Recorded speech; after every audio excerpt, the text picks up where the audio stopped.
এটা তো ওহির বাণী, কোরআনের বাণী না, এটা আপনারা কারো পরামর্শে করেছেন। এই গেজেটকে পরিবর্তন করতে হবে।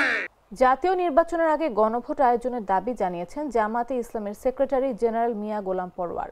রোববার রাজশাহীর মাদ্রাসা ময়দানে ৮ দলীয় বিভাগীয় সমাবেশে তিনি এ দাবি জানান।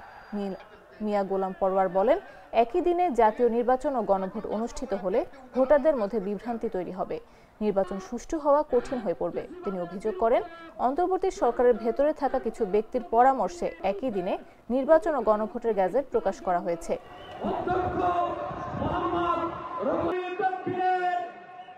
আমাদের ৮ দলের এই সমঝোতা আগামী দিনে নতুন দেশ গড়ার স্বপ্ন পূরণে ইনশাআল্লাহ সাহায্য করবে। ফলে আমাদের এই পরিবর্তনের বার্তায় বাংলাদেশের সব মানুষকে আমি শামিল হওয়ার জন্য আহ্বান জানাই। এখন নির্বাচন সামনে, সরকার যে ডেডলাইন ঘোষণা করেছে, আমরা সকল দল ৮ দল সহ ফ্যাসিবাদ বিরোধী দলেরা আমরা এই নির্বাচনে মেনে নিয়েছি যে আমরা নির্বাচনে যাব, কিন্তু নির্বাচনের ডেট শিডিউল করলেও সেই নির্বাচন সুষ্ঠু এবং নিরপেক্ষ হবে কিনা এই প্রশ্ন জাতির সামনে দেখা দিয়েছে। অন্তর্বর্তীকালীন সরকারের অভ্যন্তরে লুকিয়ে থাকা কিছু ব্যক্তিদের কুপরামর্শে একই দিনে জাতীয় নির্বাচন আর গণভোটের তারিখ ঘোষণা করেছে।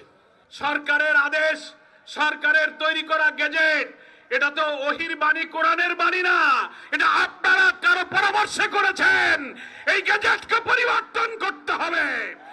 এই আদেশ পরিবর্তন করে নির্বাচন সুষ্ঠু করতে গেলে জাতীয় নির্বাচনের আগে আপনি গণভোটের তারিখ আবার ঘোষণা করুন। আমরা ৮ দল এবং দেশবাসী সেই দাবি করে যাচ্ছি। আমার একটা স্মার্ট সিদ্ধান্তে 25% গ্যাসের খরচ কমেছে। ভাবছেন কিভাবে? সাধারণ গ্যাস স্টোভ বদলে আমি এনেছি আরএফএল গ্যাস স্টোভ। এর সাইন্টিফিক নজল ও ব্রাস বার্নার ক্যাপ সমানভাবে তাপ ছড়িয়ে রান্না করে দ্রুত, তাই গ্যাসও বাঁচায় 25%, টাকাও বাঁচে 25%। আরএফএল গ্যাস স্টোভ, নিরাপদ ও গ্যাস সাশ্রয়ী।